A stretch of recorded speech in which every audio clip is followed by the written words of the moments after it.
Hello, everybody. Hello there. Hey guys. So, we're going to have some fun today. Well, we always try and have fun.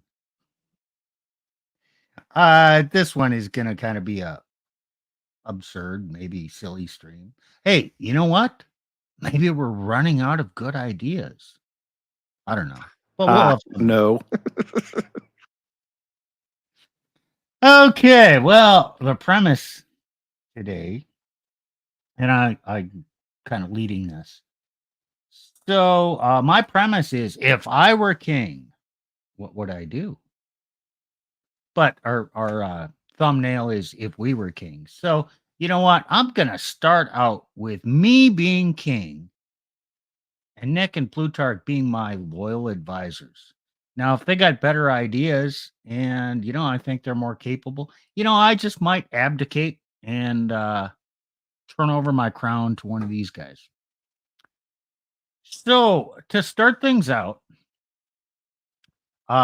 this is a thought exercise, and it's obviously farcical and absurd.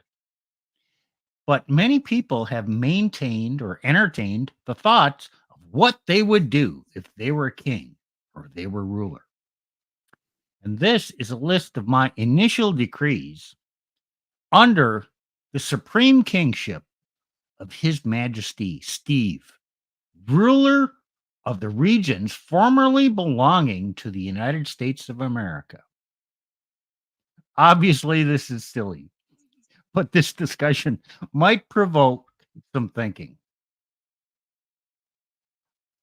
We spend a lot of time talking about what's going on in our country.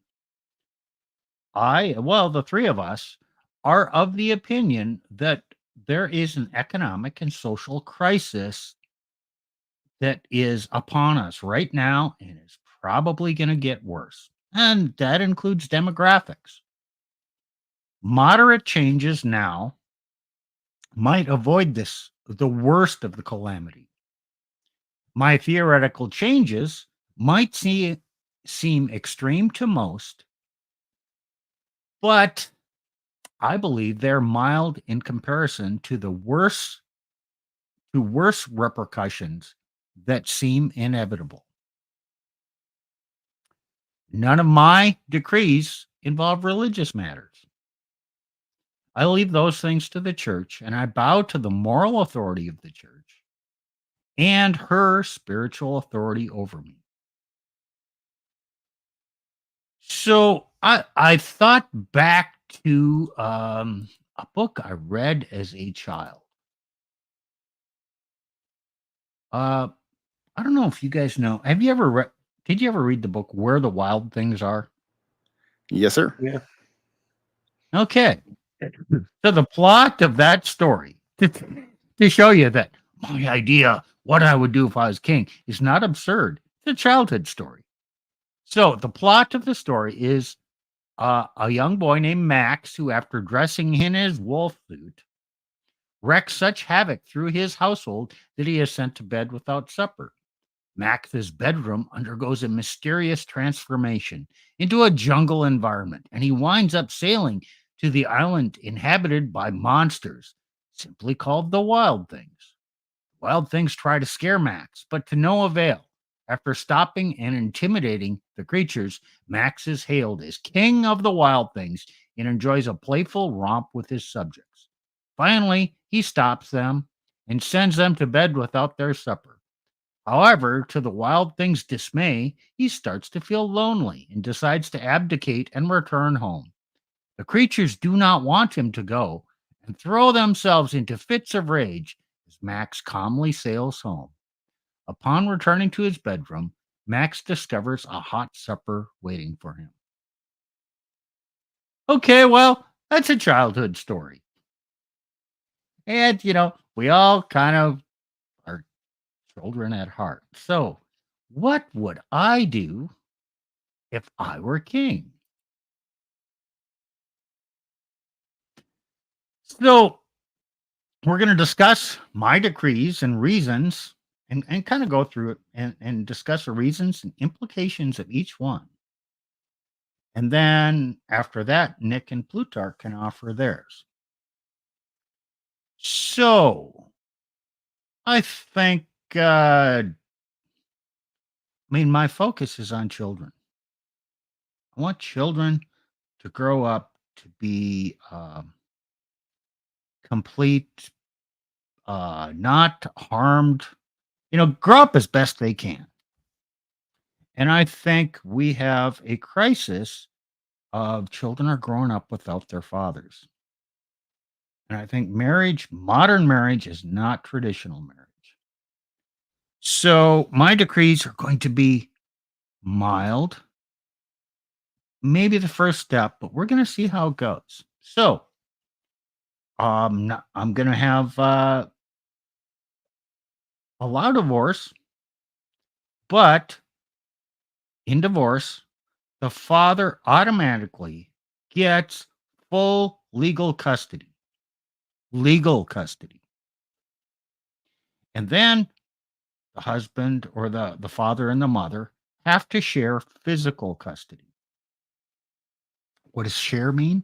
50-50, 40-60, whatever they decide. And they have to decide because you know what? There is no child support. Oh, and women are they're gonna get so upset about this because they're presumed to be better able to care for children than men. Yeah, that's not working out so good. So that's why I'm going to make this my decree. Now, there is an exception. Now, we can't give fathers legal custody, shared custody, if they're bad men. How do we know if they're bad men? Well, they actually have to be convicted in a criminal court of some crime against children. A serious crime. Now, notice I didn't say family court. It's not the best interest of the children. It's not even a preponderance of evidence. It's evidence beyond a reasonable doubt because this is criminal court, not civil court. I like how you said serious crime because sometimes they'll even change some of some of the current states to be these really vague crap where she might have, in her feelings, felt a reasonable threat from a guy, or they presume the kids had a reasonable threat, but it was all shown to be bullshit. But it was all in their feels. But they felt that, it's Okay. That's why I say criminal court. Criminal. serious, not made up bullshit. Well, it's serious and convicted of a crime. That Right. implies Right. criminal court and it's guilt beyond a reasonable doubt. So that's the standard, and that's implied in here. Well, But what yes, happens you're if he right, Nick. says something mean to the kids? Does that constitute a crime against the children? Okay, what's the crime? You see where I'm going, right? Where they can come up Okay, with no, and some it has to be a crime on the current books. Okay, is it a misdemeanor or is it a felony? I think what you're getting at is it has to be a felony. You know what? A serious misdemeanor might be enough, but Nick's saying something mean to the children. Oh, you're acting like an idiot, son. Oh no, that's a Okay, beaver. is that even a misdemeanor? In some Well, states, it might be. I think what Nick is getting at is not necessarily that it is right now, but that they would try to make it that way. You make it a crime we're already elsewhere talking about hate, of course, the hate speech, right? Hate speech is a crime, Memes right? being canceled. Right. So Well, you see, my scenario's already working. I'm king. These are my loyal, trusted advisors, and they're, we're hashing out the details here. This is great.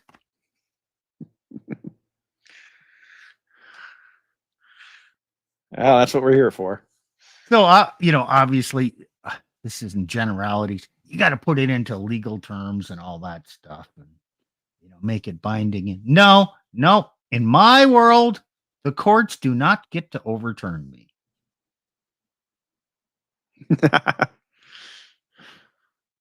So, what are the benefits if this were how things worked?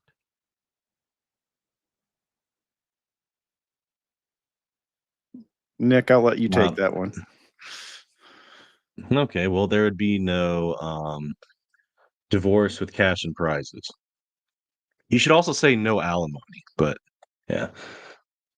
Yeah, it's kind of a separate category, but yeah, we can entertain that thought. Yeah, so they can't divorce and kick you to the curb, take cash and prizes, and force you to pay for kids that they take away from the father. Right, because you know what? Who cares about the father? Who cares about the mother? This is the children. Children Right. have a right to a father and a mother. The children come first. And there's a lot of men say, oh, I can't have custody. I got to work. Well, tough. You're going to have to figure it out because the children come first. Now you got to negotiate with your wife. How much is your ex-wife? How much is she going to have them so you can keep your job? And she has to negotiate with you. And she now has to negotiate because she doesn't get cash and prizes. And she's going to have to go get a job. So you got to work it out. And you know what? The state is not going to work it out and impose it on you. And if you can't work it out, the father has legal custody. And in my experience, men in general are much more willing to compromise and accommodate and come up with something workable. A man can even compromise and come up with a workable solution with his enemy. That's not a trait that I've found in women. Okay, Nick, I want to address the alimony a little bit here. If there is any alimony at all, it is paid by the person who initiates the divorce. No, the person at fault. Oh, no. Okay, so if you want to open the at fault bag, we can go there. Right? So at fault is a great way to screw guys. Well, what I'm saying is somebody's sleeping around. Yeah, okay. This is not a perfect world. Yep. It's hard. It's really hard to prove fault. Particularly on the other hand, what Plutarch said, it's easy to determine who filed. Yep. It's one of those things. It's like, okay, so if the reason that we want to do this is because, okay, let's say that let's run a scenario here. Let's say that I'm a guy and I'm the married one. So let's say I cheat. The initial reaction of people is, oh, well, she can't leave. She'd have to pay you alimony. Okay. Well, she doesn't have to stay in, it's not about the physical stuff. It's okay. We have in our society, we have a system where you can only be married to one person at a time. Okay. So I can't get married. And then again, I can't get the, I'm still legally married to her. I still have to pay for her, health insurance, stuff like that. I can't get out of my obligations to her if I want to cheat. Okay. Now, if you want to instead say, okay, I will divorce you and I will go because I want to go be with this other woman, well, then you've got to pay. it's not a perfect answer. There's going to be situations, like Steve said, where this answer doesn't work, but it's a very simple answer that disincentivizes people leaving for no good reason at all. Or Oh, you know they what? want new dick. I will grant you. You say, well, this is unfair to a lot of people. Yes, it's unfair to Yeah. 10% of the people. Yes. That's a big number, Yes. but it's fair to 90%. And sorry, I'm king. I don't give a shit about the 10% that it's unfair to, because I'm looking out for the greater good. Right now, our system is unfair to the majority of children in divorce. Correct. The majority of children lose access to their father, and it's just messed up. Mhm. So I'm gonna try and save that 80 to 90% for them to have access to their father. And you know what? If this is unfair to you, that's life. Because Life life has is been unfair to me. Uh, the world is not perfect. World's not you fair. haven't explained why it's important for them to have access to their father. Aren't single moms better? At what? Well, I'm being facetious. I'm trying to get you to explain to me why they need access to their father so much. Well, okay. Let me start out with, okay, I said I'm not going to decree Christian things, but I do care about Christian things. There are studies that say if a father is active in the church and a religious father, children, both boys and girls, are more apt to stay involved in the church. This is married or unmarried. A lot of marriages, the wife goes to church with the children, the father doesn't. Or in Italy, he stands outside and smokes cigarettes. Uh, you know what? The kids follow the father. And if they're following the mother into church, chances are, on a percentage basis, it's not going to work. They're not going to stay involved. And also, we have secular studies that say a lot of our prison population, in unwed mothers and all that, were actually raised without fathers. We have other studies that say, the best thing is for children to be raised with a father and mother. Second best, and almost as good, is if children are raised by a father. Way down in outcome and in, how it how well it works out is children raised by single mothers. So the key is get fathers involved. Okay, this is a minimal, it seems minimal, but you see, that's the beauty of my plan. I'm going to come up with other decrees that women can't all focus on one thing. They got they got to focus on multiple things. So it's kind of a divide. And you know what? Everybody's going to be upset, but they're going to be upset about different things. And then, hey, it's law anyway. So what do you say to that? What else do you have? Why are fathers necessary, Nick? Well, all the mass school things, how great majority of them were done by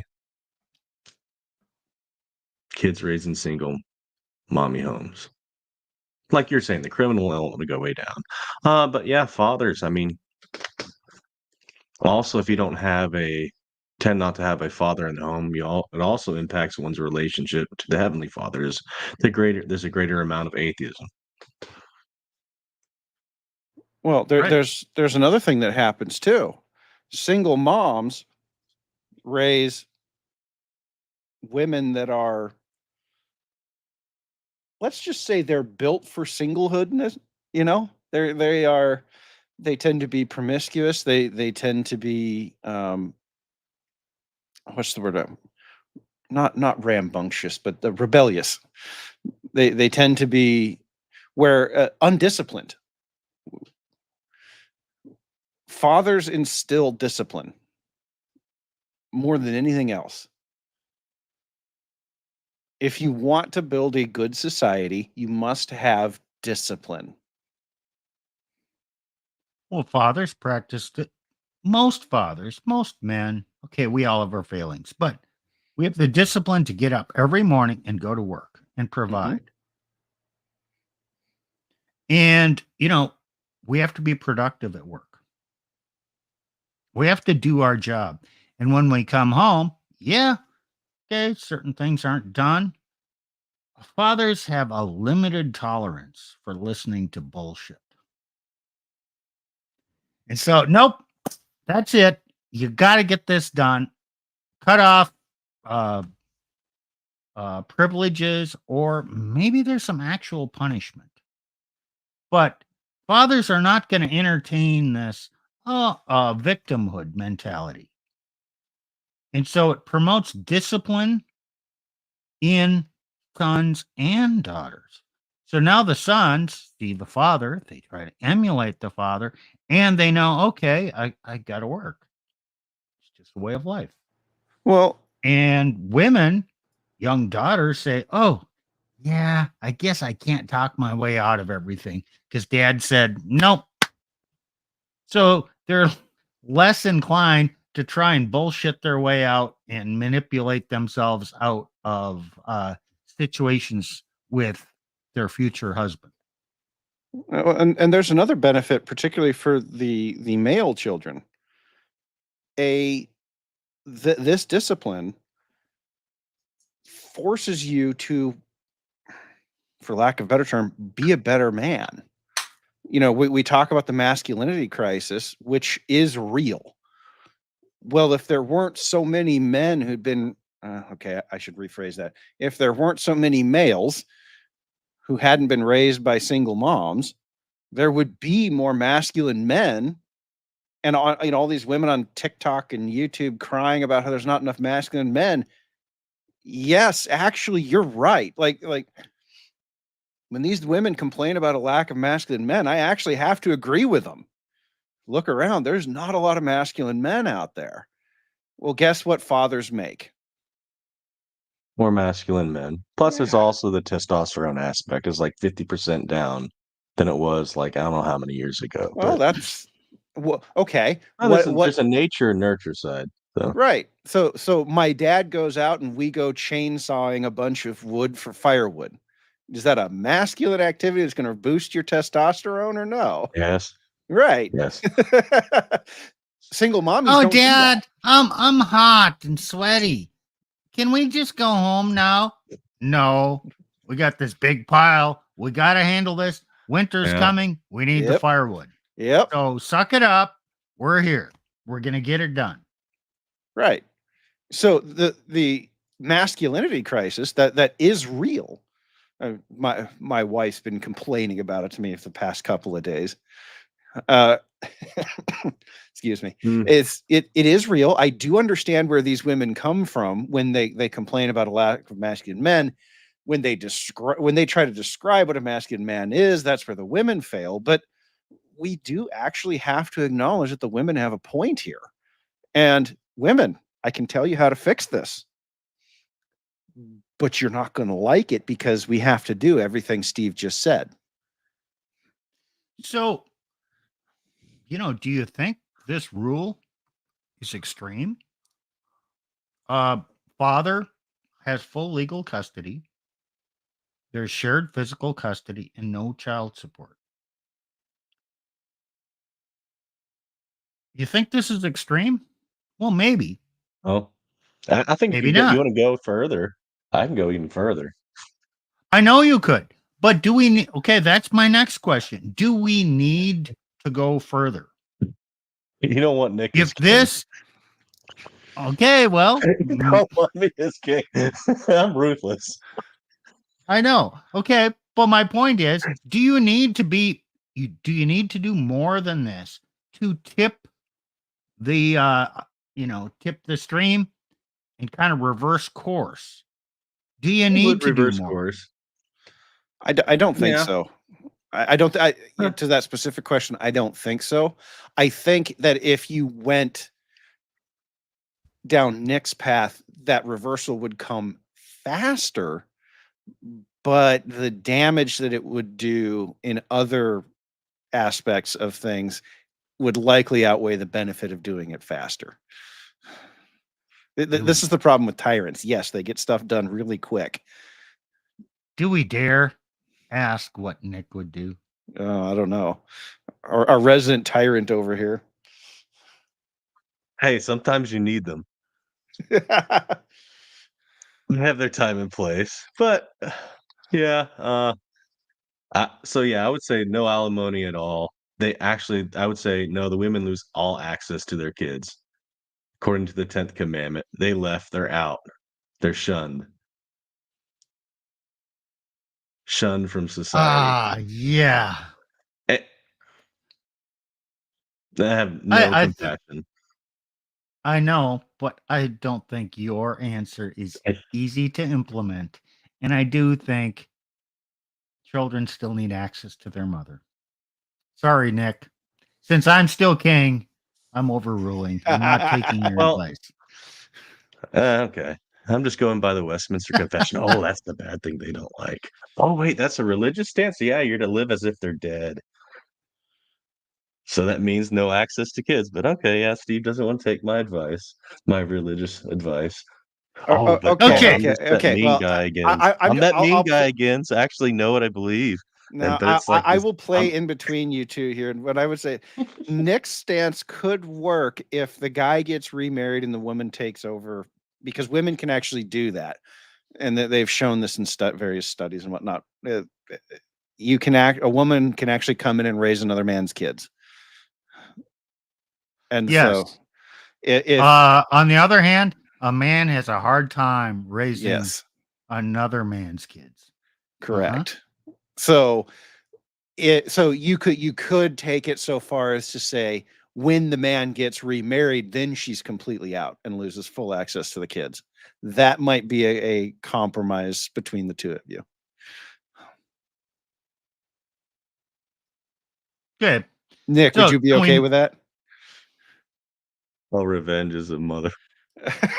Yeah, no. Uh, No, but for okay. the guys that did get remarried, right? So like they'd be like, "Yep, revenge." That's just what I'm saying. Okay, can we move on to my next decree? Yes. Before Nick goes Okay. crazy. Okay. You know what? I think our higher education, education is a problem throughout. Or education has, okay, so I'm just going to abolish any Department of Education. Gone. The local Yay. people have to do whatever. You know what? You're responsible for your community and your children. You decide how your children should be educated in grade school and high school. Okay, done. Now, college or higher education. I really think there's too many people going to university. I think that they're getting degrees that really don't benefit them in the long run. And what really bothers me, because I feel for them, they're incurring huge amounts of debt. And it seemed like an extended childhood. They're not taking responsibility. And then, oh, reality hits them hard in the face when they graduate, or even if they don't, they got to pay back that debt, that college student loan debt, and they can't even get rid of it in bankruptcy. So I want to limit that.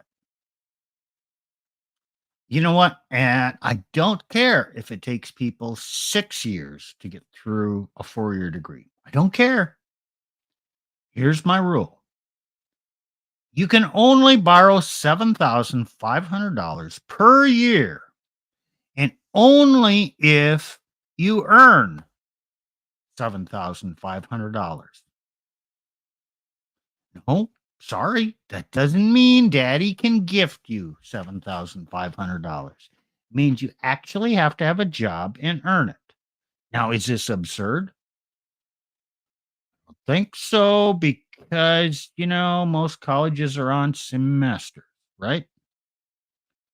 So 1/3 of the year, what? That's 17 weeks. Okay, you're 17 weeks working 30 hours a week. Times what? 12, $15 an hour.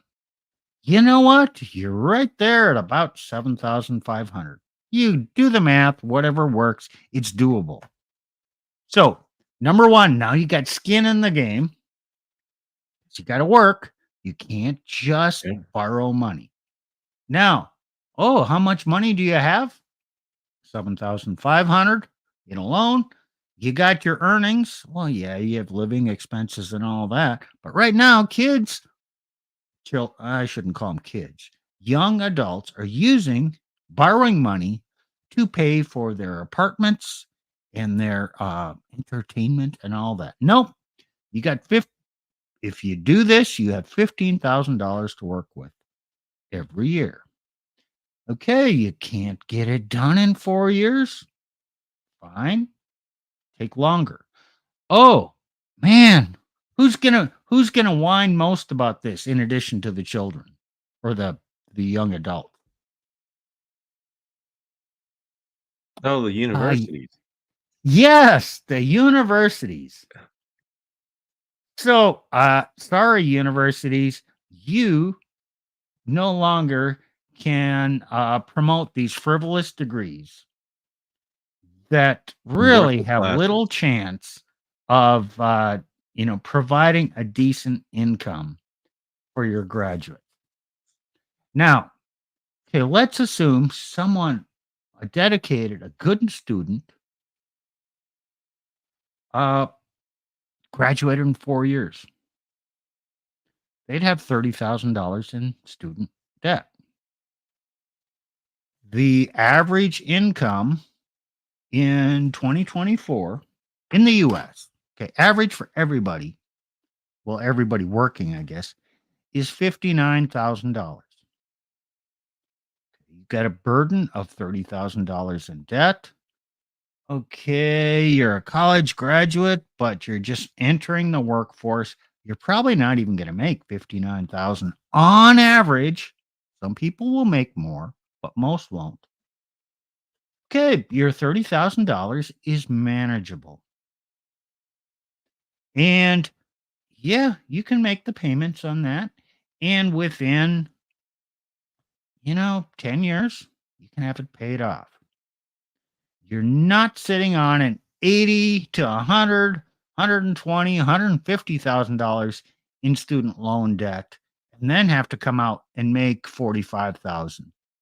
I mean, man, I as king am not going to let you get into that situation. So that's my minimal thing that I'm going to implement to tip the scales back to being fair. It's going to cause universities to drop and get efficient, drop in size. Some universities are going to close. Great. We got too many. We don't need that many people. And back when I started in the workforce, I still remember stories of a guy without a college degree who started in the mailroom and became president of the company. Now, you know what? That's not a story. It's not That's going to not a happen now, story though. because I saw that. The guy who was president was no longer president. He'd retired. He lived in Bemidji. I was a young engineer, Bemidji. He would come in. Man, he was ornery. He smoked a big cigar, but he actually moved from the mailroom to be president. Okay, so what is your counsel on my idea? Oh, I have ideas on this because I'm a finance guy. Okay, so first off, take a school like Harvard with its $20 billion endowment. Okay, this isn't a this is a minor inconvenience for them. Honestly, I look at this and I say, uh, entrance should be on a, and I hate that I have to do this. Entrance should be on a standardized battery of testing. And yes, it's going to include IQ testing. These are higher education institutions. These are not degree farms for uh, midwits. Yeah, I went there. Um, on the student loan thing, I'm actually probably a little more vicious than Steve is. No student loans ever, period. If a student passes the testing and the school and they demonstrate the aptitude, but they cannot pay themselves, the school is required, particularly if they have an endowment, they are required to cover that student's education out of their endowment for them. If the student can pay for the education, they are required to pay for it.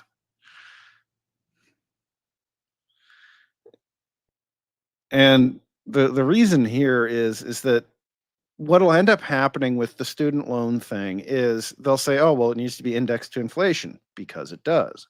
And then they'll say, oh, well, but we have this special case over here where, we really want to get this student in because see, their aptitude scores were so high. Right. Because I assume that the goal here is to try and build students who are actually competent at things as opposed to underwater basket weavers, right?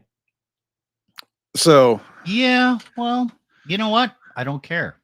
I agree with your sentiment, but I don't care. Notice my proposal, they can take out a loan for the same amount that they earn in a year. So index one for inflation, index the other. And you know what? The Harvards are still going to exist. Again, I'm not going to I'm not going to solve it for everybody, but for the people in flyover country, the vast majority of the blue states, this is going to help them. And since they got to earn the money, at least half the money to sustain themselves, well, you know what? Now that's imposing some self discipline on them. And if they want to get a degree in underwater basket weaving, I'm not going to be that tyrannical to tell them they can't do that. mm, mm.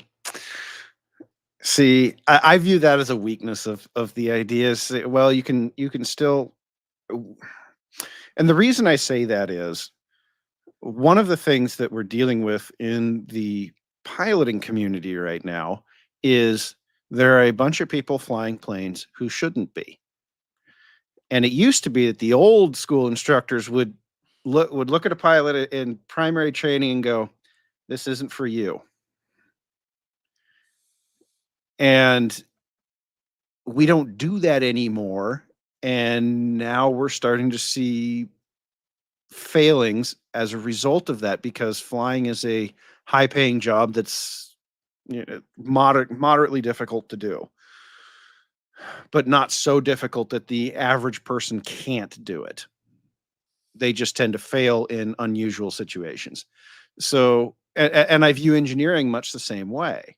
If we want to build engineers, we have to be able to look at prospective engineers and say, you know what, this isn't for you.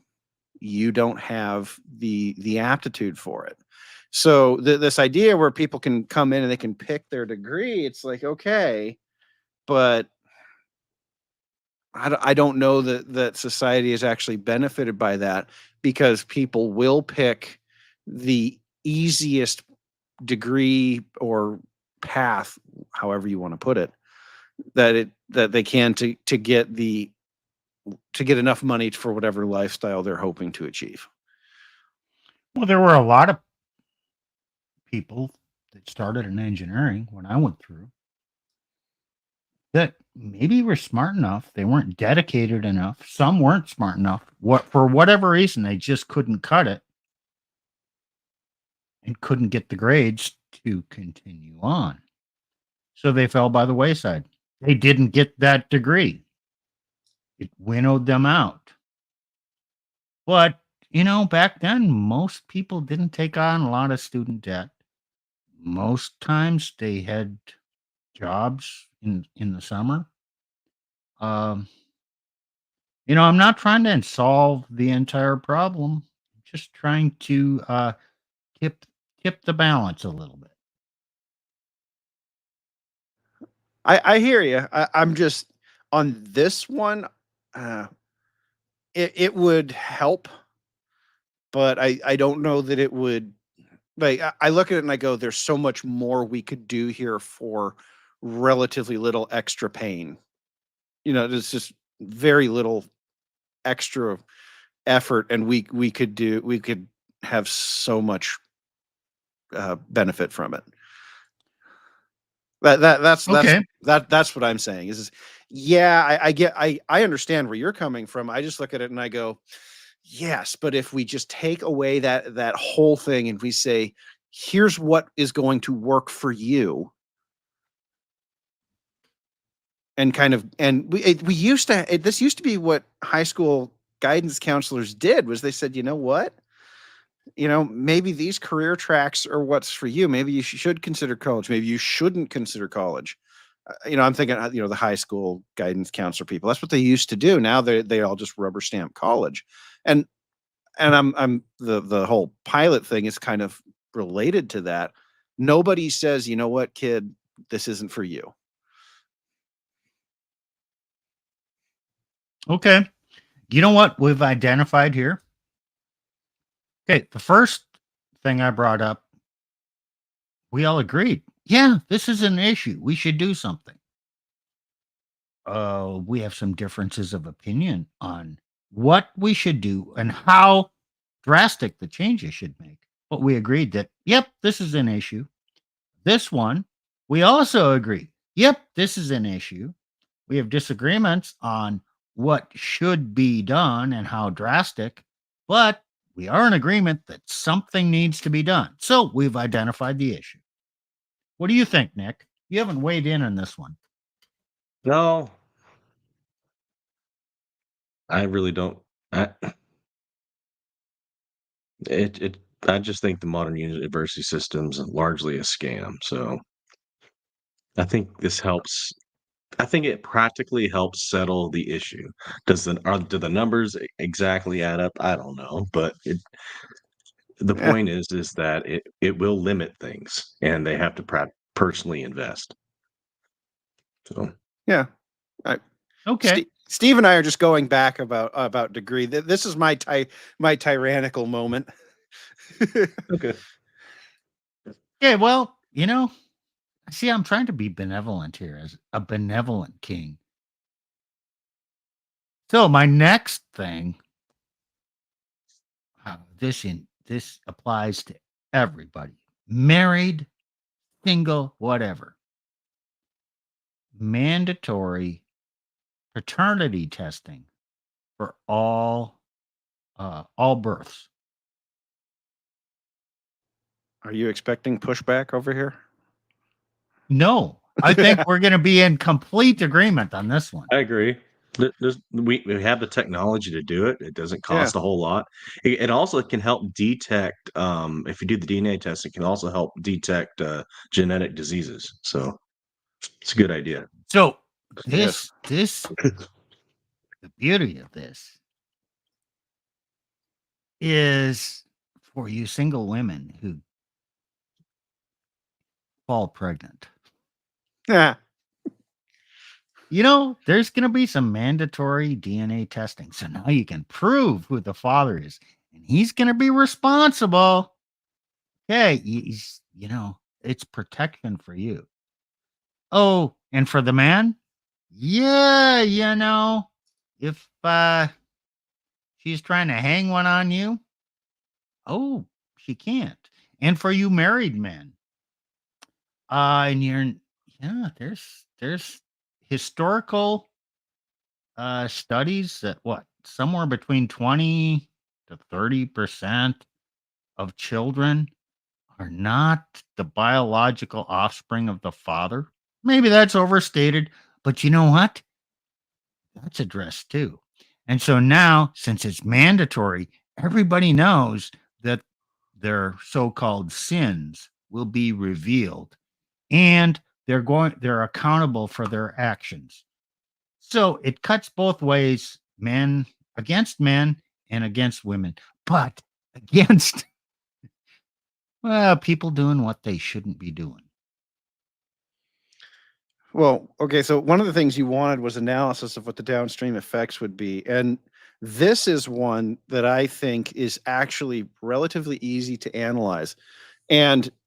But first, I want to state that the strongest argument I ever saw against mandatory paternity testing was Michael Knowles versus Pearl, where he basically says, I don't want mandatory paternity testing because that's accusing my wife of cheating. Huh? What? Well, if everybody has to do it, that doesn't mean that. Right.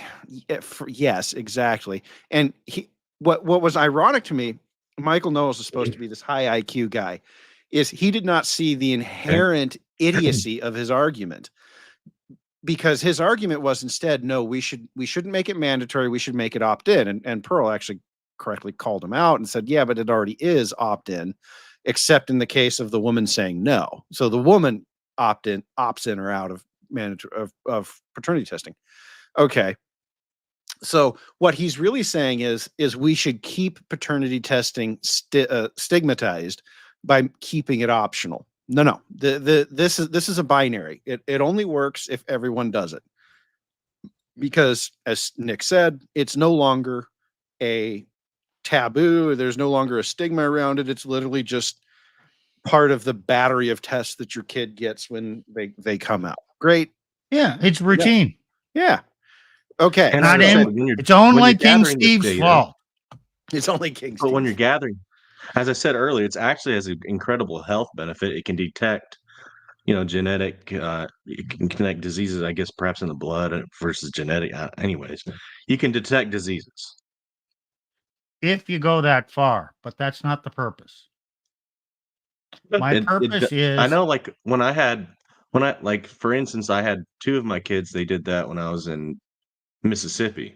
That's just what they did in that state. So they would take the DNA test, they'd draw their blood or whatever it was, and test it for diseases.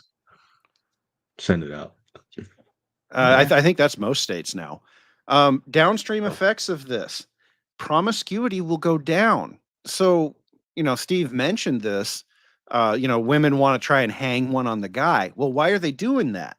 What they're trying to do is they're trying to say they want to open their legs for the bad boy because they want the tingles and they want the bad boy's genetics, but they know that the bad boy's not going to take care of him. So they try and hang the kid on a provider guy who will.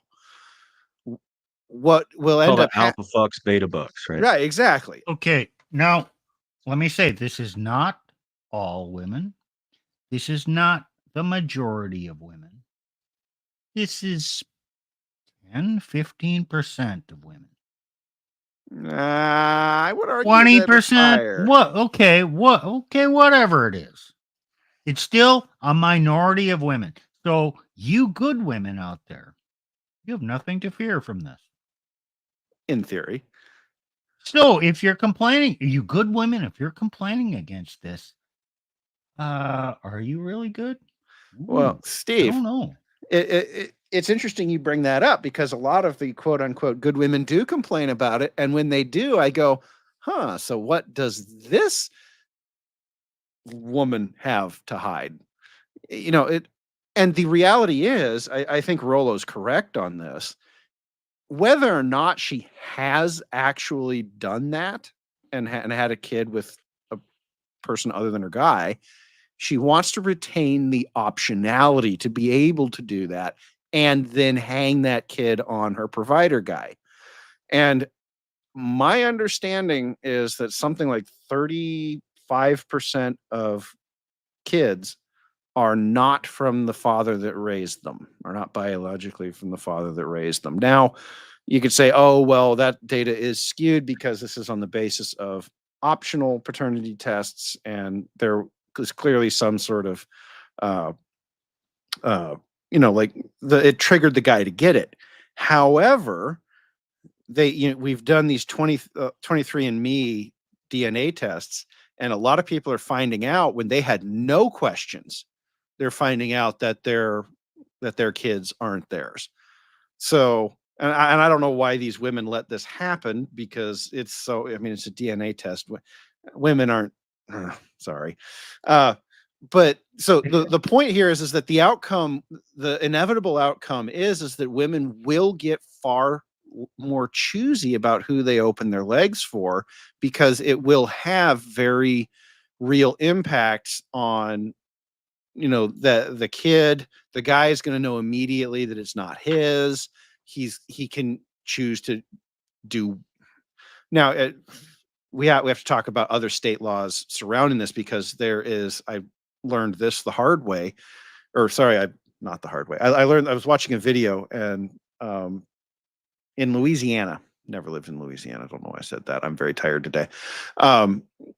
It's if the child is presumed to be from the father if the woman was married to the father at the time of conception, by state law. Oh, that's In traditional. Louisiana, no. Yeah, it is presumed, but you can get Yeah, court-ordered paternity tests. you can, right, you See, can undo it, but the legal presumption until the courts step in is Right. that it's that makes I had to do that in perfect Louisiana. so- sense from a historical standpoint, because they had no ability to test, Mhm. and someone has to be responsible for this child. And it was presumed that the man had some control over his wife. Now, okay, technology is advanced. Mhm. We need to use it. And right now, we have also basically said a man has very little control over his wife. So, okay, this one we're in agreement on. Yep. Now let's Yep. move on to the next one. A maximum house mortgage of 15 years. Okay. Another finance His, one. yeah. Okay. This is for the children too. Young people, even if they get married, don't have kids until they have security in home ownership. And we have a vast number of homes owned by older generations who are not in the reproductive years. We need to transfer this property to younger people, and we need families. So, the whole idea of the 30-year mortgage is, when did that come about? Post World War II, didn't it? Later than that. 30 years have only been around since I want to say the 1970s. It was to deal with the inflation. Okay, well, it was to get people into homes. Well, now the 30-year mortgage is keeping people out of homes because it has artificially increased the price of homes, especially with ultra low interest rates. That means you can finance so much more money. Well, let's cut it back to 15 years. You still can't finance, then you can't finance that huge amount of money, and it's going to drop real estate prices. Oh, yes, people are going to whine and complain. Oh, my value is going down. I don't care. We need to get homes in the hands of younger people so they can have kids. Now, that's also going to benefit you older people because now we have people in the workforce coming up so they can earn and pay Social Security so you can draw your check. Sorry, you don't get to artificially inflate the value of your household against the well-being of the nation and the future unborn children. Well, for a whole lot of reasons, the present company excluded, because he doesn't own a home right now, the boomers have always been willing to take a short-term benefit at the expense of their children specifically. I have anecdotal stories. There is piles and piles of data on this. We've gone through some of it. I've seen this happen in my own family. So this is a topic that I care about quite a bit, and I do have an interest in the finance side of things. So I went and looked. The 30-year mortgage was created technically at the same time as the FHA, so it was late 50s, I believe. They did not really become used until the late 60s, because in the 1940s and 50s, a bank was not going to issue a loan if you were going to buy a house, it had to be no more than 3 times your yearly income.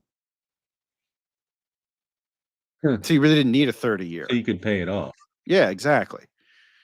It was not until the late 60s, but really into the 70s with inflation, and people could no longer, because it was stagflation specifically, it was stagnant wages, increasing inflation. People just could not keep up with the growth in house pricing. I've actually shared a graph with you guys that shows what's happened over the years from house prices in an inflation adjusted manner. House prices are the most extended away from the average that they've ever been in history. That is unsustainable. So the 15-year mortgage, I don't know that by itself it solves this problem, because what you really want is for people to, there's 2 things that we want here, and that's for people to buy the houses, pay off the mortgage, and stay in the house. Believe it or not, the longer term mortgages actually enabled house flipping, because your monthly payment was low enough, basically, that you could afford to flip houses on, just pay the mortgage for a year or 2 and then flip it.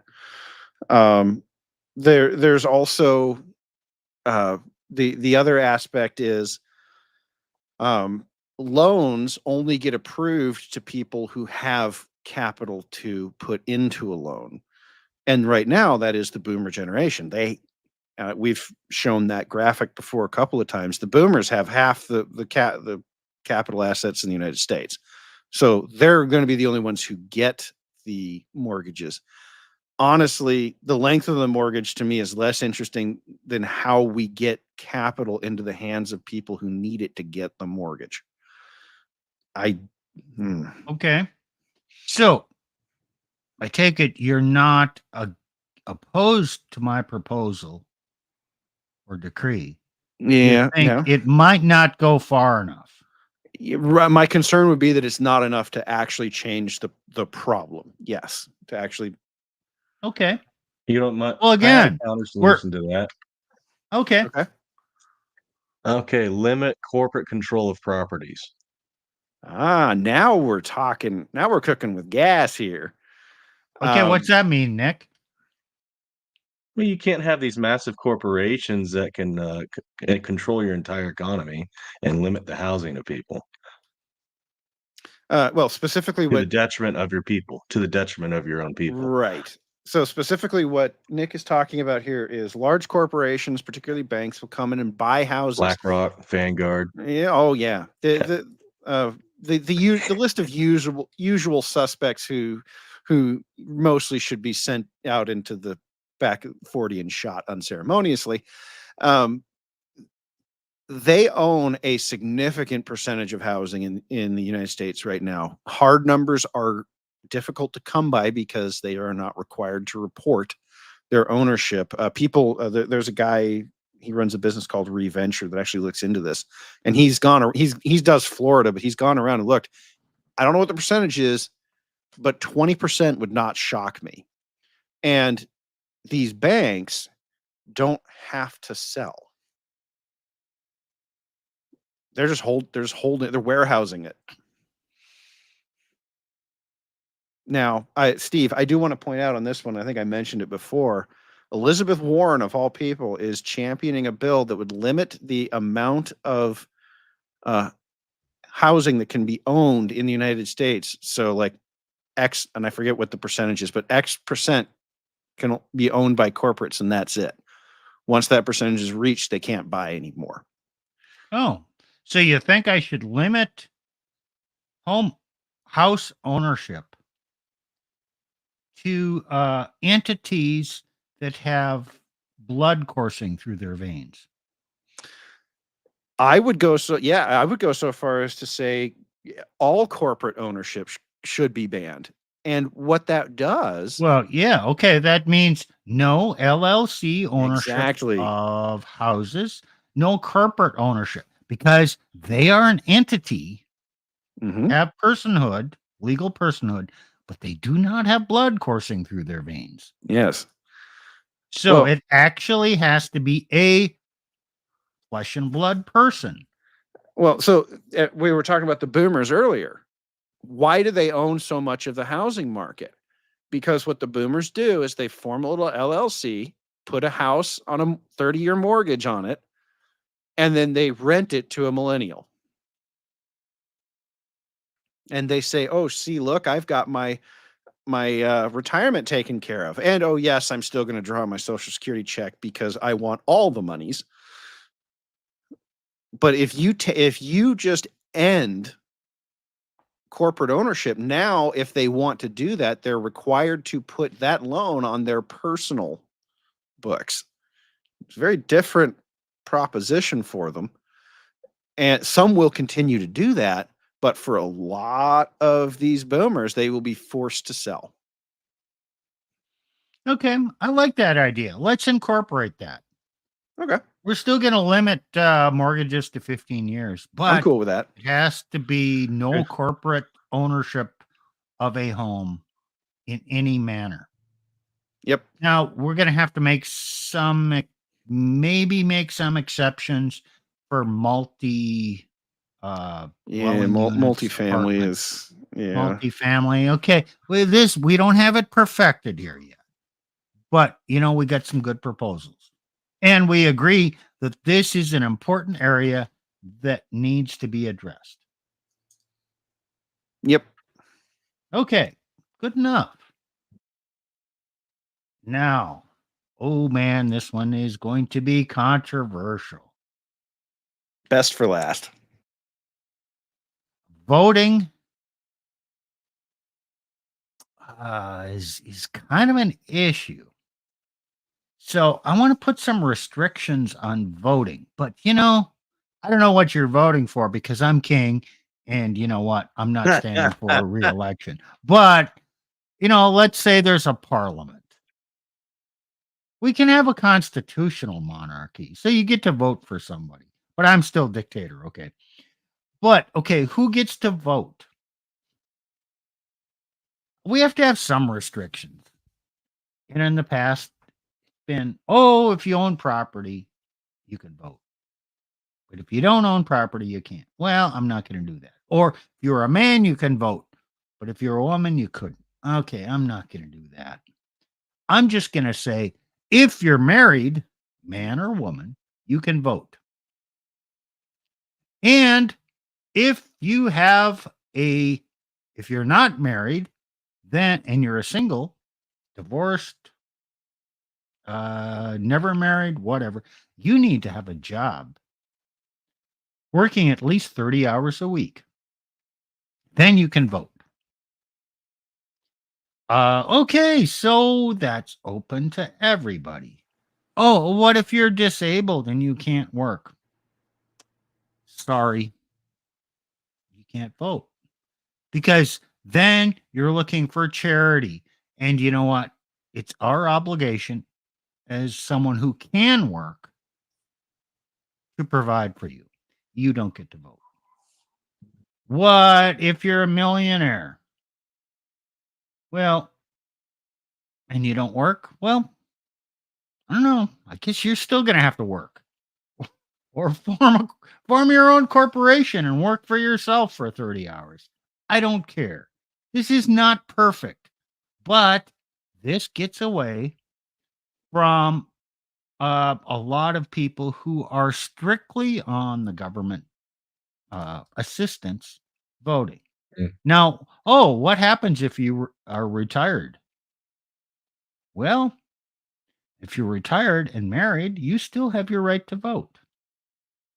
If you're retired and single, well, tough. You don't get to vote. I just want to point out I'm here, not. I'm not folks, looking for a But they don't have perfect to be system. retired. well, They don't I just want always to point have out to be here, retired. folks, that Steve is single, so he's advocating for himself not to be able to vote. Hey, but I work over 30 hours a week, so I got myself covered. Okay, but yeah, I think you're being very benevolent here. yeah, I do too. Okay, I like the married people. I would say we need to include active duty and retired military. Those guys have they should always be allowed to vote because they have had skin in the game of, getting sent off to war. So Okay, well, the active duty are all automatically included because they're working over 30 hours a week. okay, but the veterans, Retired military? Yeah, okay. I see your point there. And I don't want to trivialize those guys because I greatly respect what they've done. Yeah, we can include those. okay, now on the singles. So, oh, I almost wanted to go. Well, I thought about this before you sent out the notes, and I almost wanted to say married with children.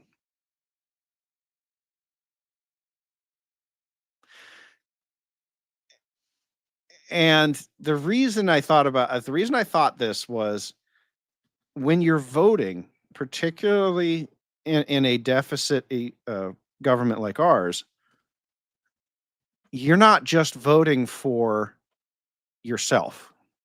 You're voting for future children. Part of the reason that we're in the demographic mess we're in is because of decades, 40 or 50 years of people voting themselves good things today at the debt expense of tomorrow. And now our economy can't keep up. And the kids are kind of going, yeah, well, I don't want to have kids. The kids of those people who voted that stuff 50 years ago, they're saying, I don't want to have kids because I can't afford it. So there's an aspect here of voting needs to be future forward. It can't just be about what I want today. And Now, I hear what you're saying. The problem is, I want to make this simple. Your employer can issue you a certificate. We'll make that a law. Yep, he's working over 30 hours a week. You bring that to the voting place. You can bring your marriage certificate to the voting place. I don't want to carry documentation that, oh, I had a kid and here's a birth certificate. I don't want to make it that complicated. Now, I agree with the sentiment that yes, it would be best if people with future who had that vision for the future to limit it to them. But I'm just trying to make an initial step to I'm more concerned with eliminating people who are going to vote for free benefits who are not contributing. That's Okay. my primary goal. Okay, Steve, then you have to cut out singles working more than 30 hours a week. And here's why. Why? Okay. Because single moms almost universally have to work a full-time job to be able to do what they do. But they're net takers on the systems because they have to do something with their kids. And so they have to get state-supported childcare, state-supported food. So you have not actually removed your most problematic voting demographic here. You Yeah, can do well, my solution. Hey, you can listen to my solution. I got some. The tyrant is It's coming. quite simple.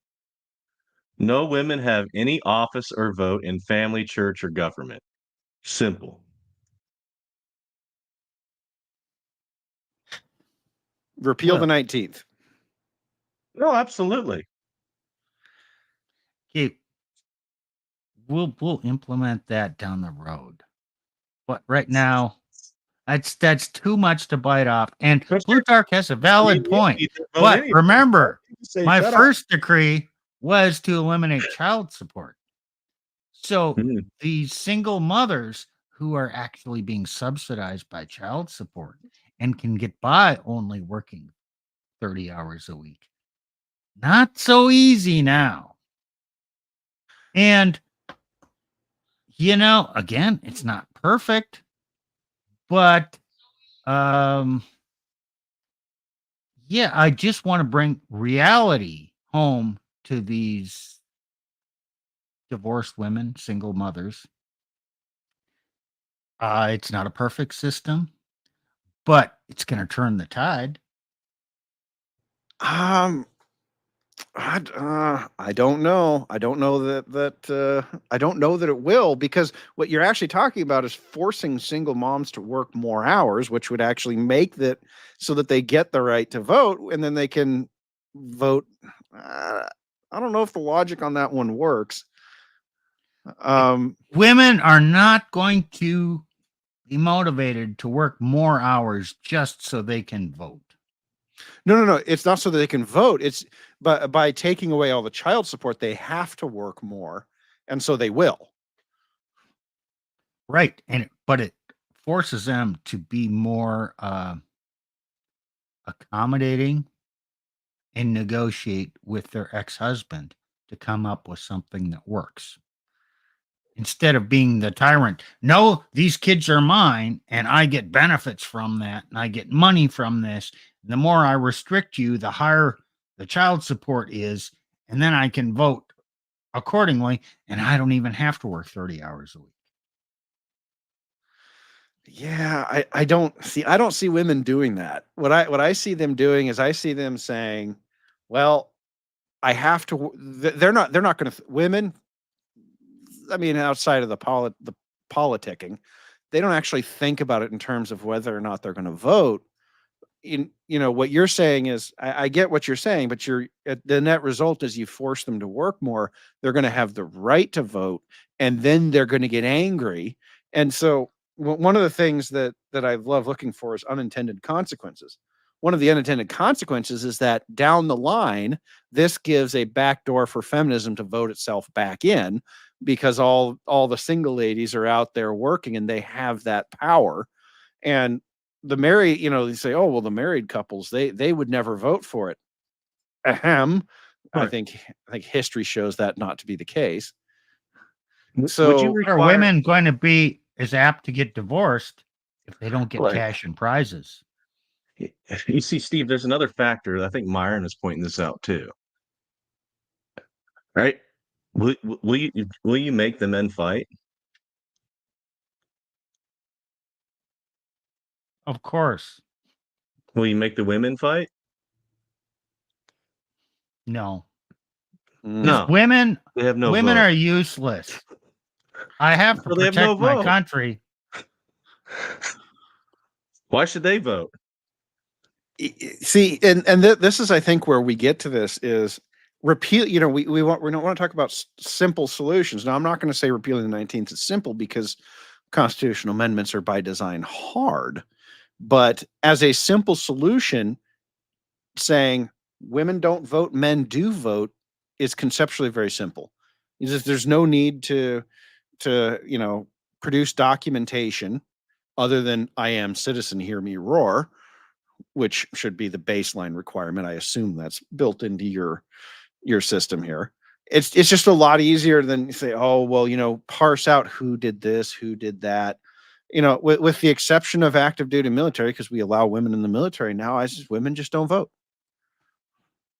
It's simple, and it avoids all of these complications.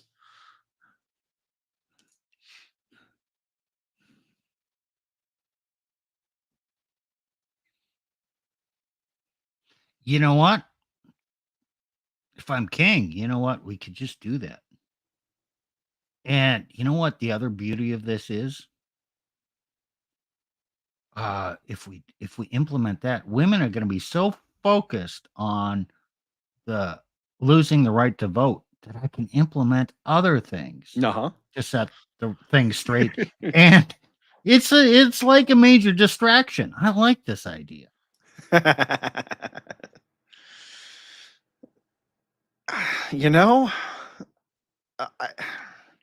I know we're not supposed to say that women shouldn't have the right to vote, but they got it, and look what they did to the place. And I think I've said this before. Here's how voting goes in our house over here. I get the ballots, both of them. I fill out the ballots, both of them. I do my research before as I'm doing my voting, and then I hand it to her, because now we have mandatory mail-in voting here, and she signs it. Now, Elena doesn't actually really care too much, because she has a general idea of how I'm going to vote that she agrees with, and the details of it, she goes, that's too much work. I want to go make a YouTube short instead. Right. Yep, I completely understand that because I know Elena. Politics stuff. Who cares? And honestly, for a lot of women, I think if it wasn't for feminism and this, I'm not trying to derail the conversation here, but for feminism and this abortion thing, I think for a lot of women, they don't actually care. Most women have higher time preferences than men do, which is just another way of saying they cluster around average IQ, which is demonstrably true. So women tend not to concern themselves with the future. Women will happily vote herself, if it sounds good, vote themselves into debt. Yeah, and I've heard from Red Pill Manosphere, I've heard when a woman makes a statement, you should add right now at the end. So, for instance, he says, "Oh, I'll love you forever right now." Yeah. Okay, that's the time preference. Yep. Everything is present. Mm-hmm. She's not really imagining the future in difficulties based on how she's feeling now. Assuming that feeling doesn't change, then everything will be as she sees it in the future. If her feelings change, her decision will change. Right. It's time preference. It's right now. But that's kind of what you're saying. Right. That's exactly what I'm saying. High time preference is another term for saying middle to low IQ. Now, women, and I don't need to derail this too far with a conversation on IQ, but women have fewer outlier IQs. They have fewer dumb people and they have fewer smart people, which means that there's more women in the middle. Okay. Well, what that means is that you're going to have more women with average thought processes. And as the great George Carlin said, although Steve, you can join on this one, because you have the same gray hair, beard. As the great George Carlin said, imagine the most average person you know, and remember that half of them are dumber than that. Yeah. Okay, so we've gone through.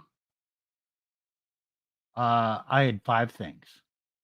Uh, Dealing with divorce issues and fathers' involvement in children.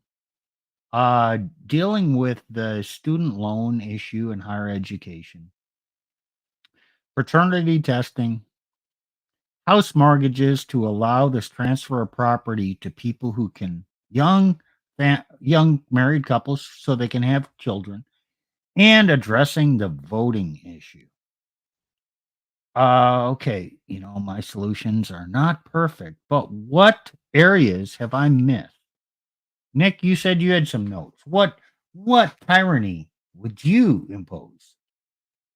Oh, here we go. What else did I?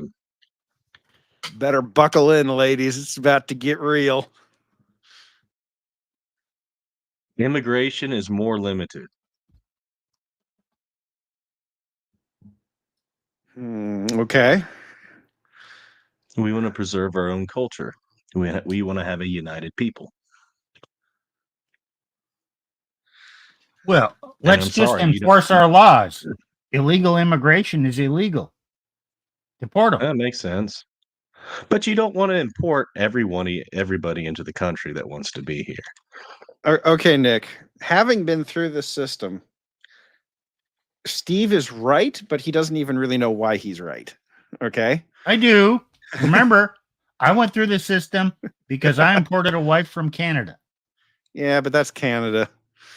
It was still pretty dumb, pretty tough. America's hat has some pretty heinous social policy on women. Well, okay. The point that I'm trying to make here is that in order to get through the immigration system, generally the legal immigration system generally requires somebody with an IQ of 110 or above. It is not something that the average person can do. The other thing I want to note is that it's expensive.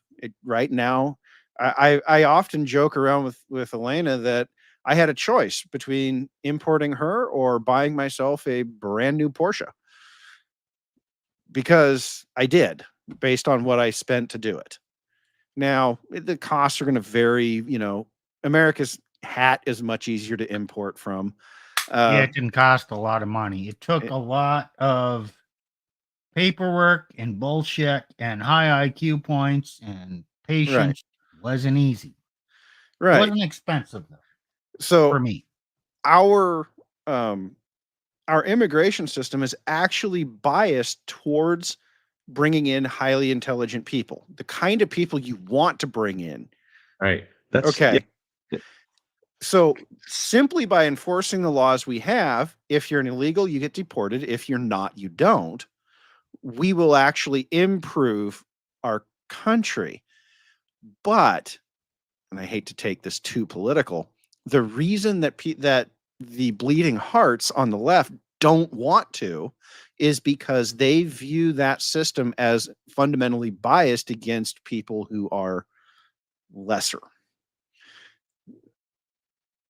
So, Are you implying the Democrats count on lesser intelligence voters to vote their way, whereas the Republicans are maybe higher IQ? sadly, these studies do not actually show that to be true. The studies on who votes what are almost perfectly lined up geographical more than anything else. Both parties have, and this actually makes sense. Both parties are dominated by people midwits and below, simply because that's the bulk of the population. Which Okay. I think is actually why the Greeks went with this idea that voting was restricted to people of status. I'm not saying that's a perfect system, but I think that's why they did it, because There is no perfect system. right, yeah. So,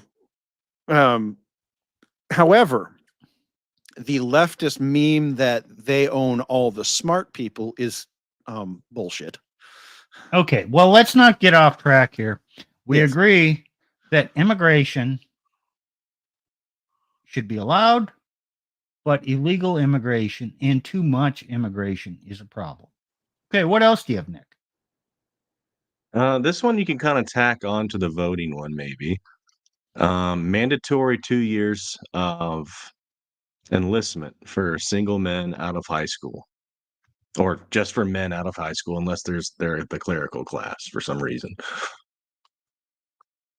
Okay, I have to push back on this one, and the reason why this has been discussed ad infinitum. If we just put all the young men into the military, that'll teach them.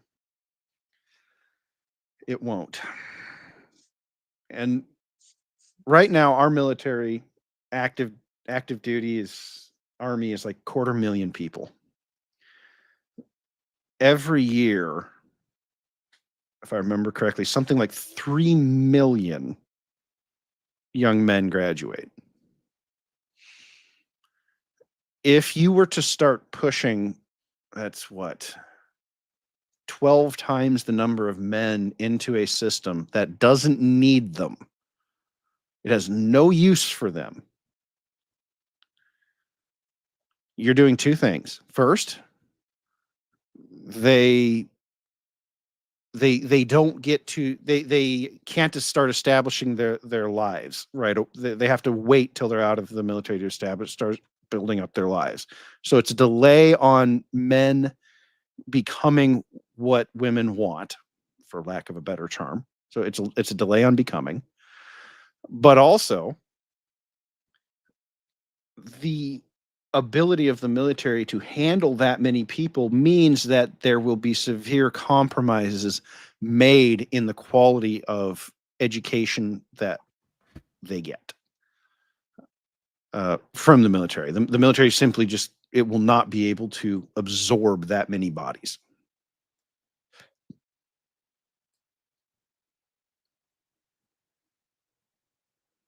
Okay. I kind of agree. I mean, it just doesn't. It's a math problem. Yeah, it doesn't seem workable because of the math. But I like the sentiment. Merit. I like where you're trying to go. The math just means you won't actually get there. Okay, Nick. What else you got, Nick?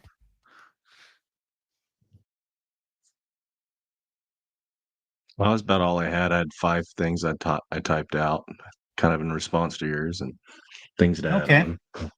So Plutarch, what areas do you think we should add to this?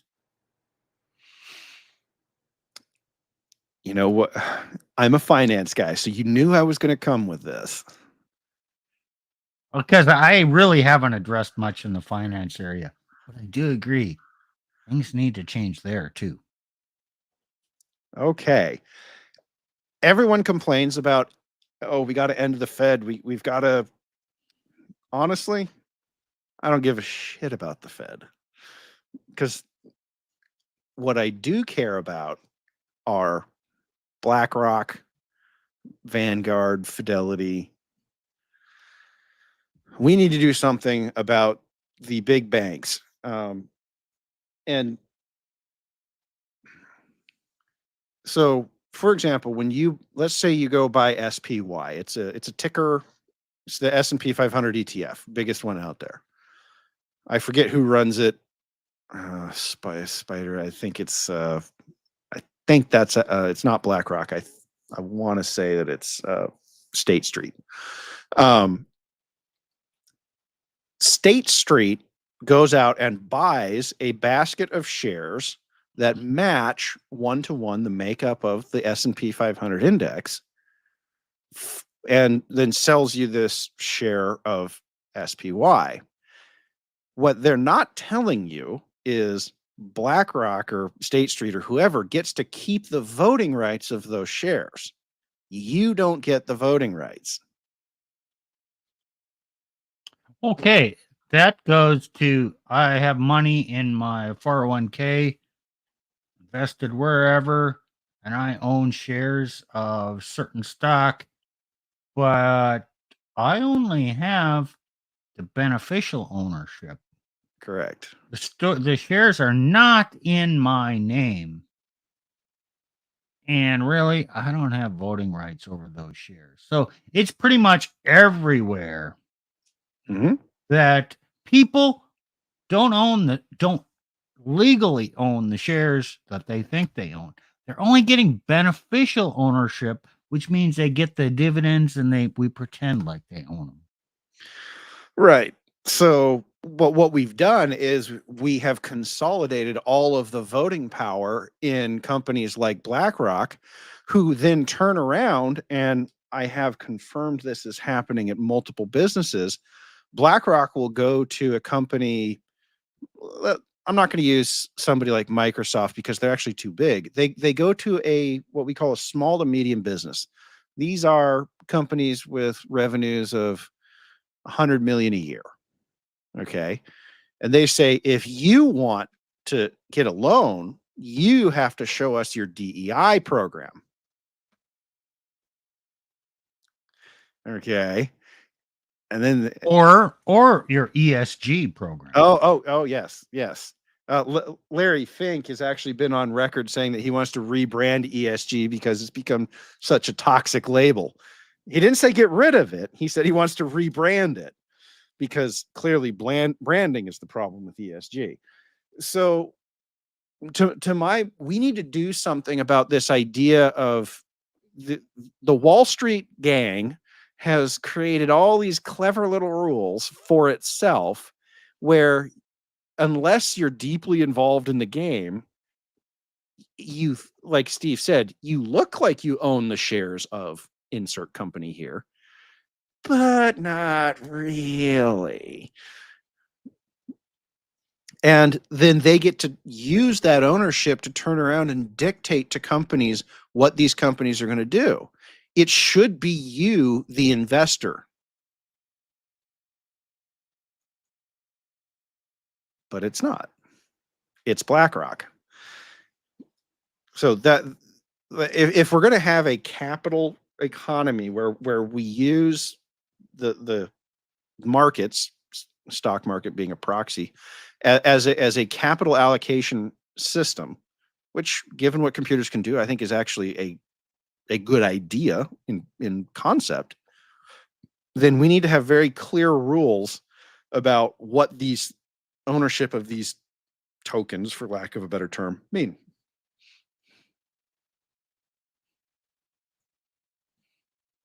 Yes, we do.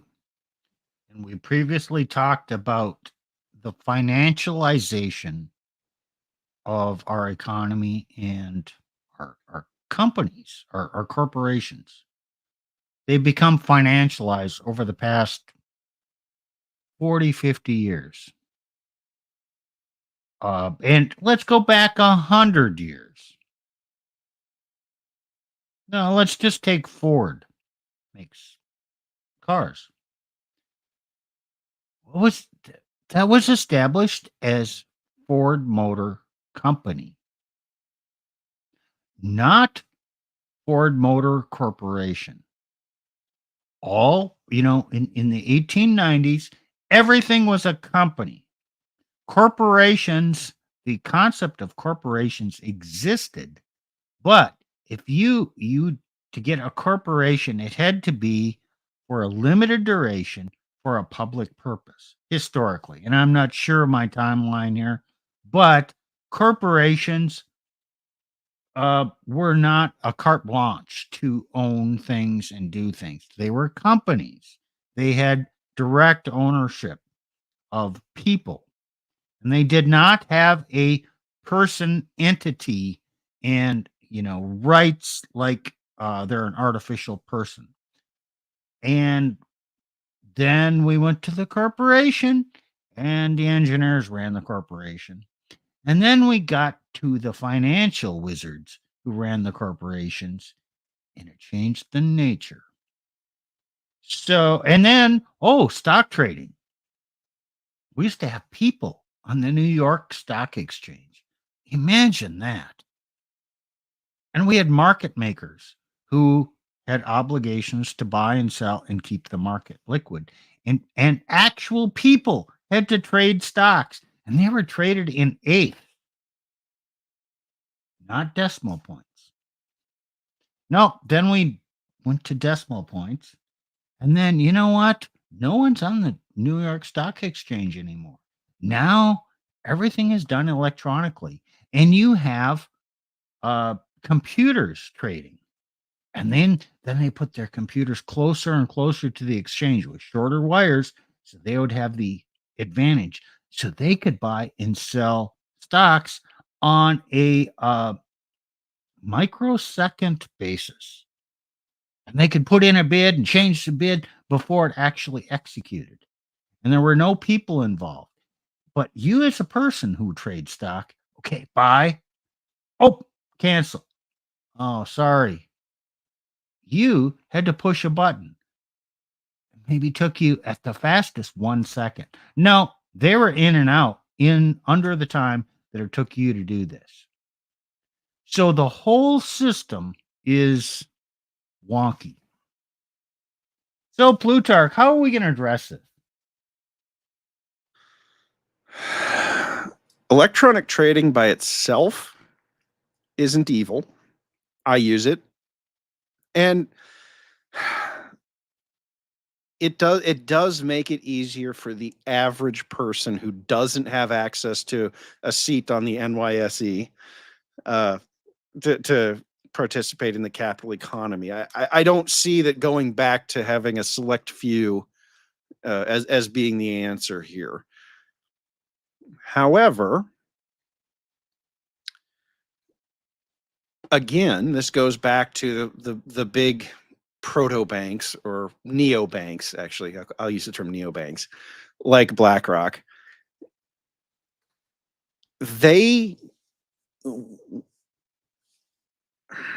We need to reduce, and this is going to get wonky fast. When I place an order through my broker, it doesn't go directly to the exchange. It goes to some bundler, for lack of a better term. And then that order gets bundled up and the like say for example, I want to buy 10 shares of Ford and somebody else wants to sell 10 shares at the same brokerage. They can just match that up and they actually keep the exchange fee because I have to pay it either way. But for example, so you need a system where all orders get routed to the exchange at, where, everything is done, there's none of this messing around on the back end. Yeah,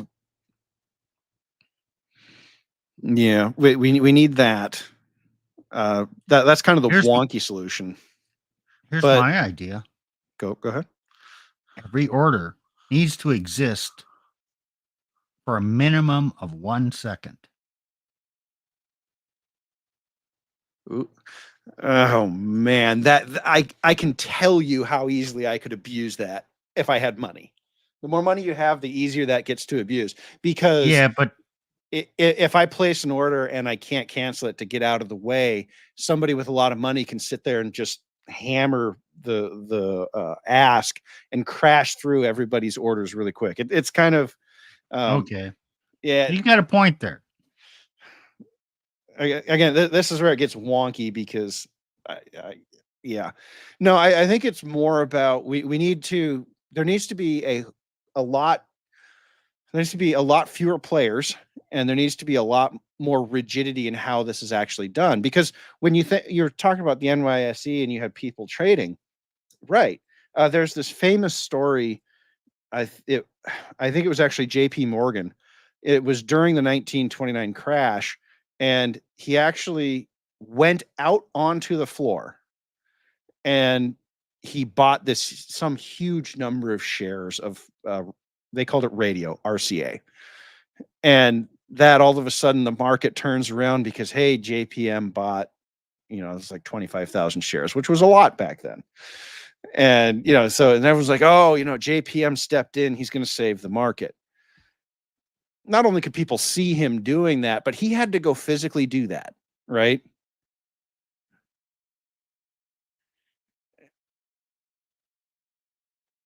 we need something that kind of gets back to that, where it has to be the person. I just remember, people may not relate to that, but they may have seen the movie Trading Places, Dan Yes. Aykroyd and Eddie Murphy. Remember the orange juice futures, and it was going down and down, and the panic and all that, and then buy, sell. Okay, that stuff doesn't happen anymore. But that's kind of what you're talking about is that high emotion that used to happen when someone would sell or buy and be there on the floor, and the surge of emotion back and forth.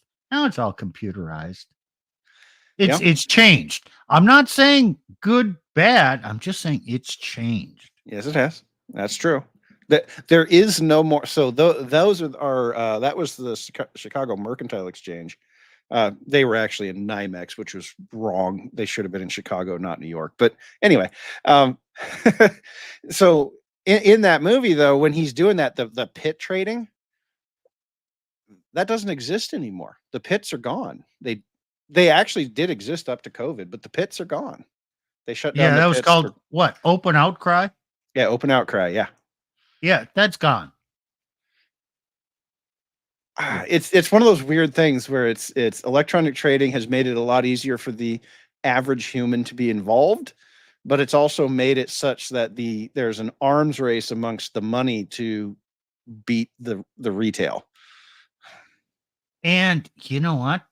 Okay, here's a bit of trivia.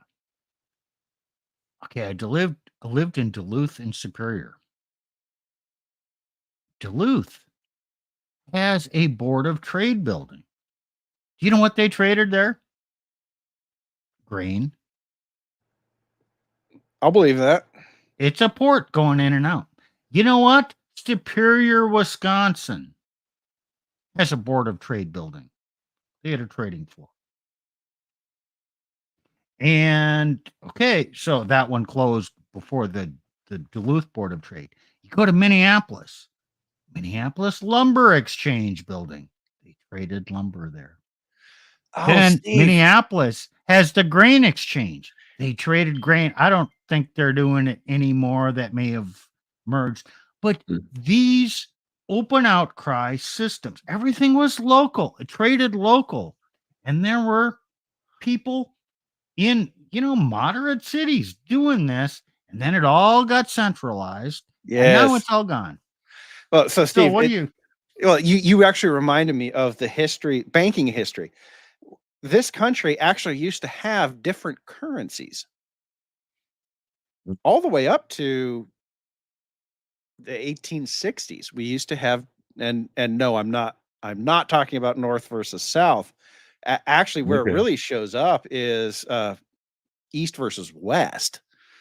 Particularly, so the Mississippi River is kind of this big divide in the country geographically. We know that, and all up until the 1860s, all up and down the Mississippi, they had these exchanges like what Steve was talking about, where you would take your grain or your wood or whatever that you had built, grown, cut, packaged, and you would float it down the Mississippi to sell on a market. And each state had its own different currency. Sometimes different towns had different currencies. It was actually kind of a mess till the National Banking Acts of I think that was 64 and 65, 1864 and 1865, where they kind of harmonized the whole system. But even up until the creation of the Fed, you would have, even if they were using the US dollar, you would have something called clearinghouse certificates, which are like cash, but are not actually cash. And they serve as sort of an IOU for cash and or gold and or insert other commodity. And those would be what would trade at the end of the day. So, if you've ever heard the term ACH in regards to checks, automated clearinghouse,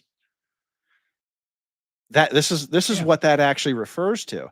But we had this diverse, decentralized system for moving these goods and money around, and it actually worked really well. It was just really difficult to deal with. Okay, I need to go over to San Francisco and get gold, and you have ports and stuff coming in from the ports, and so that's kind of why we centralized at least the currency to make that whole process easier. Gold is actually the fault for why we have a unified currency now, which is kind of ironic. Let me bring this back to our topic. We haven't come up with a solution to the financial addressing financial issues. Not a universal one. It is an issue that needs to be addressed. Yep. And we've also identified that in history, things used to be handled differently. So things will change in the future. They're always changing in the financial world. Oh, yes. So we need to come up with something that brings it back to more local control, where people have true ownership of things, kind of slow down the computerized pace of things, put some controls to make it fair. I don't know what they are, but something should be done in this area. And yeah, things will change. So let's change them in a way that benefits the people. Well, Steve, you're saying something interesting here that I think it has a general application. Part of our mission here with the channel is we recognize that changes are coming. And this is what I tell people when they ask about this is I would much rather have a seat at the table for the discussion of what those changes should be than leave it up to somebody else. And I don't know about you guys. That's why I'm here. I'm not expecting that we're going to get everything we talked about this evening, because I mean, we have to admit that this exercise, while fun as a mental exercise, is unlikely to actually happen in real life. But Yep. You mean I'm not going to be king? Yeah, sorry, Steve. Not really. But by having the conversation, by getting the idea, Generalissimo. Shoot, your shoe's on fire tonight. I gotta put. Yeah, I see. You, Nick, you would agree with this one. But so the point of us putting these ideas out there and getting guys on board to talk about them is it's when I say, have a seat at the table, I want men to have a seat at the table of this conversation. I do not want women just deciding where the hell we're going, because women will drive us straight off the fucking cliff while they're doing their nails. I mean, have you ever watched a woman put on makeup while she's driving in the car? It is. I have seen it more than I can. And it's just like, right. You know what? Okay, men can actually shave going down the road, keep your eyes on the road, but a woman cannot put on her mascara while keeping her eyes on the road. Right. So, but to my mind, part of the mission of this channel, part of the reason that we're here is if we're going to demand a seat at that table, we had damned well better come with ideas, but not just ideas, but okay, here's what we're going to do. Here's how we're going to do it. And here's the benefits to you. It's not enough to have the ideas. We've got to sit down. And so this exercise, while absurd on the face of it, actually does help prepare you for when the negotiations do start. And the negotiations will start. So you can join us for the negotiations, or you can say, nah, I'm good. I'll just take whatever I get. But if you go that way, I'm going to look at you and I'm going to go, well, you have no right to complain whatsoever if you get something you don't like. Okay, let me add something more. Now, I mean, I'm speaking to individuals out there. Your overall level of expertise and IQ, whatever you want to call it. Do you know about all these things and all these factors that go into making decisions? If you do, you know what? Your points need to be heard. If you really think, yeah, damn, this stuff is beyond me, well, you know what? That's why you have representatives. That's why you vote. Vote for somebody smarter or more in tune with these things to represent you. Put your faith in somebody else. Not everybody deserves to be heard. If you don't know what the fuck you're talking about, and just be realistic. You know what? If there's somebody smarter than me out there who has a handle on it, you know what? Have at it. I really don't want the responsibility. But, I do want my say, and I am going to watch what you're deciding. Here's one for Nick from Tacitus. Proverbs 11:14. Where there is no counsel, the people fall, but in the multitude of counselors, there is safety. Generally speaking. Yeah. So I do want to say this, though. At some point, somebody has to be the counselors. And I'm not saying that's us, but somebody has to be there with the ideas. Okay, I'm thinking of idiocracy again.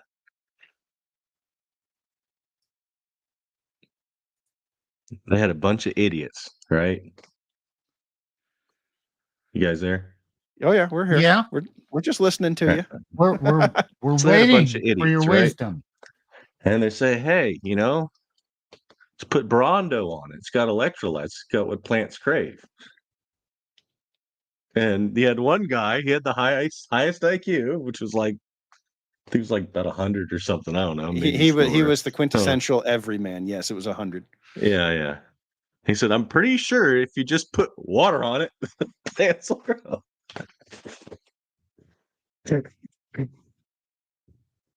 So, how does that relate to our discussion, Nick?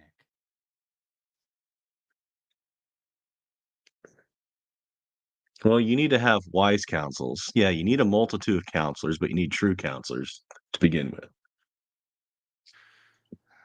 So, Nick, did you just say that public IQ testing should be mandatory for public servants? It might be a good idea, but yeah. I'm not saying this as a catch-all perfect solution. Just really as a place to start. Yeah. Hey, didn't the postal service have an exam before you could be hired by them? I mean, I'm talking 10, 15 years ago. For a civil service exam. I think so. And if I remember right, okay, I never looked into it. But, you had to do well on that.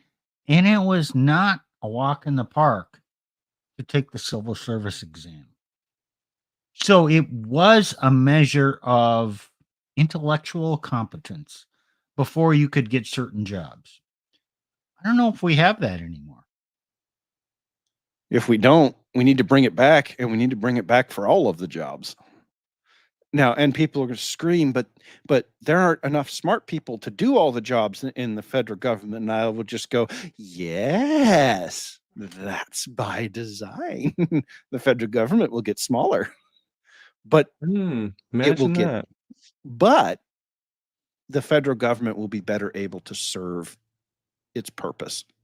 And it does have a purpose. It sounds to me like you're more of an advocate of a meritocracy rather Hell yes. than affirmative action. Yeah, Tacitus. I was actually going to bring up the ASVAB. I know that, and that one still exists. I know for the military, it's a mandatory IQ of 82. Like that's the easy one. So, but well, do we have much more to talk about tonight? It's been no, I don't think so. A fun discussion.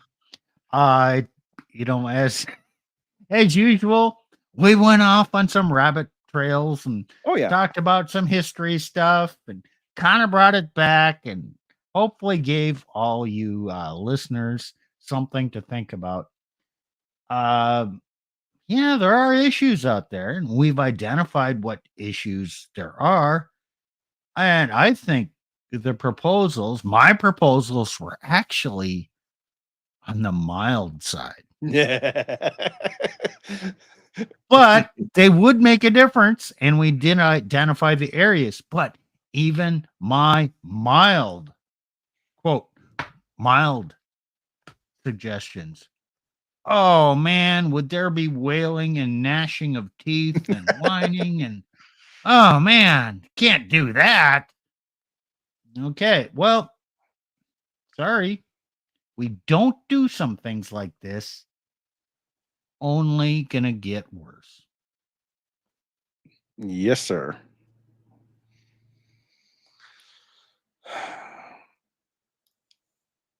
Now that's a topic for a later date of what happens when we don't do this. Hint, hint. The answer is you'll be forced to do something like this. Well, we're not kind of done with this whole area of thought, are we, Pluto?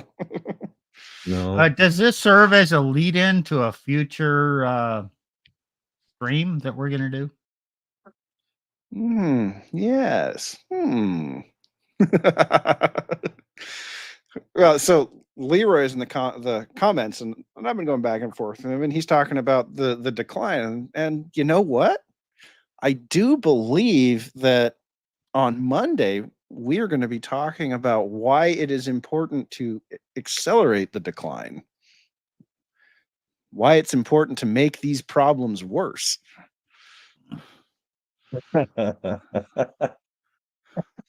Hey, Nick the Impaler over there. Yeah. You ready to ride, man?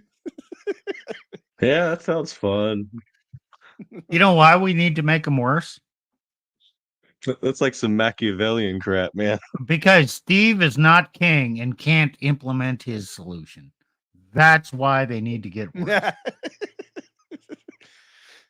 Well, ultimately, you have to face reality at some point. It's like you're a freaking the lobster or crab that's just slowly boiling. You're like, oh, it's gonna be okay. It's gonna be okay. It's gonna be okay. Yep. No. But that is where we are right now. We are slowly decaying, and there is a point. And this weekend I get to make. I've shown you guys the demographic chart. I'm going to edit that chart and draw some boxes on there for you, so I can show just exactly how much time we have, and then that's like, and that'll be my jump off point for. And this is why we have to speed up the decline, because if we don't, we go this other direction that ends up being just stupendously painful. Ask the Japanese and the Chinese. So yeah, because people won't change until it's too painful not to change. Therefore, you want to bring the pain early so the change can happen before it's too late. Yep. It's Nick Solutions. Nick Solutions. I'm going to start calling you Nick the Impaler over there. That's fine. All right. Well, he did what he had to. Well, we're gonna be forced to do a lot of doing what we have to do here in the next 10, 20 years. But I think we've wrapped it up. Or I think that's probably it for the evening. We hit the 2-hour mark finally. Oh, okay. I got to pull this comment up because it is true, and it kind of gets to what we're talking about. Better a tactical tyrant than a soulless slave. Can't disagree with your sentiment there. I agree. All right. Any final words, Nick the Impaler? Man, yeah. Oh, final words. Yeah, I think Steve's general overall plan is a good one. Yeah, I think some of mine's better, but that's okay. You have to start somewhere. Problem is, I don't think any of this is going to get implemented because people too freaking stupid, and they think short term. They can't think long term. We will end up getting screwed unless somebody steps in. Well, So, let's talk about that on Monday. Sounds good. Yeah. All right. Well, with that, we will see everyone again on Monday for a conversation that I'm sure Nick is looking forward to. Yep. All right. See you next week, everybody.